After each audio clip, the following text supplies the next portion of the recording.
So I've performed my hand hygiene, I've got my gloves on, and now the first thing I'm going to do is I'm going to check for placement.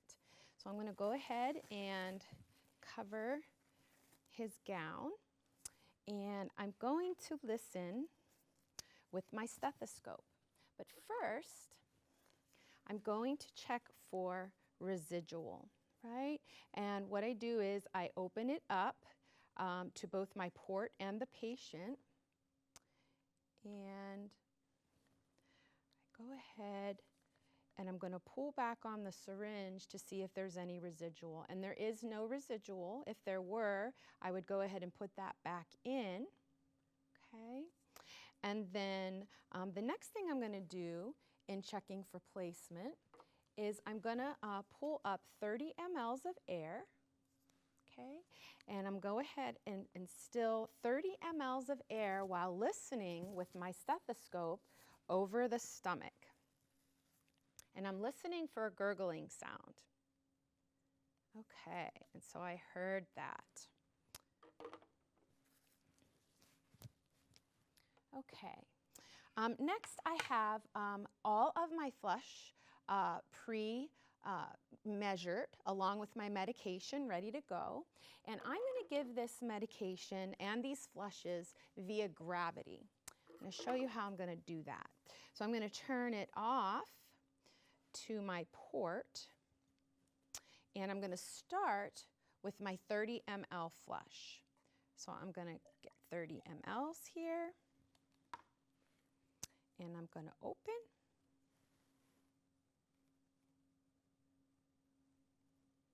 And that's going down very nicely via gravity. Turn it off. I'm going to go ahead and give my first medication. Open.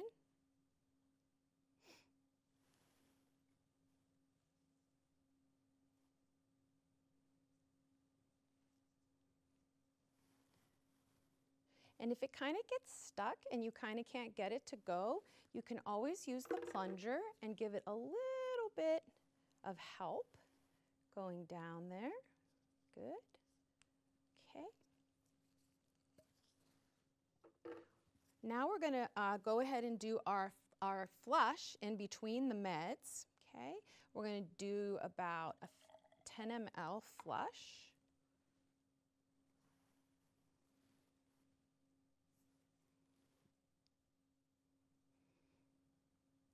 Try to get that to go down via gravity.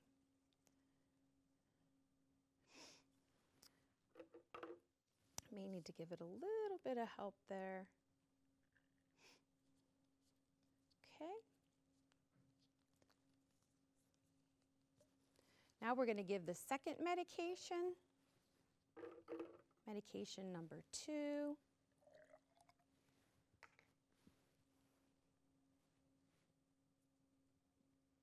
Make sure we're open. Try to get that to go down via gravity. Again, if we can't quite get it to go, it's okay to give it a little bit of help. Make sure our tube is patent.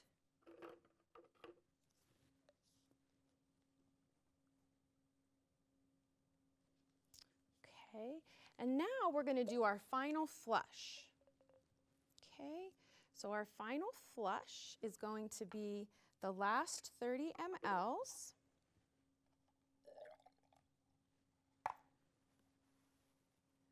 And we're going to be finished giving our medication.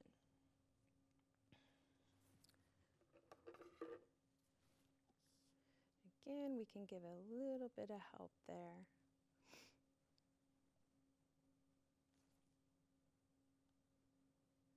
All right. So when I finish, I want to make sure that I turn it off. I put my cap back on, and I would be connecting this tube back up to suction if that was ordered. Otherwise, I would clamp it. And I'm going to go ahead and repin the tube to the gown. I'm going to discard my supplies, clean up my area, remove my gloves, And then I'm going to perform hand hygiene, and I'm going to go ahead and document. And that's it. Thanks.